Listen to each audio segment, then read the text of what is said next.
বৈষম্য বিরোধী ছাত্র আন্দোলনে মৃত্যুর ঘটনায় শোক পালন করলেন কয়েক জেলার সাধারণ শিক্ষার্থীরা। শিয়া বাটার ও ভিটামিন ই সমৃদ্ধ lily glam beauty soap. Lily, always beautiful.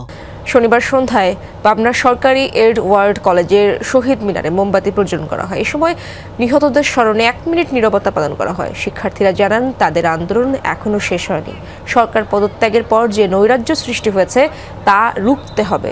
রাজপথে থাকার প্রত্যয় তাদের কণ্ঠে।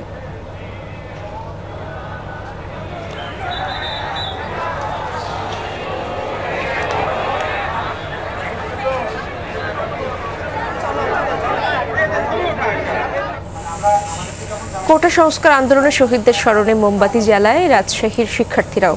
শনিবার সন্ধ্যায় বিশ্ববিদ্যালয়ের কেন্দ্রীয় শহীদ মিনারে করা হয় মোমবাতি প্রজ্বলন। এ সময় 1 মিনিট নীরবতা পালন করা হয়। হত্যাকাণ্ডে জড়িতদের দ্রুত বিচারের আওতায় আনার দাবি তোলেন শিক্ষার্থীরা।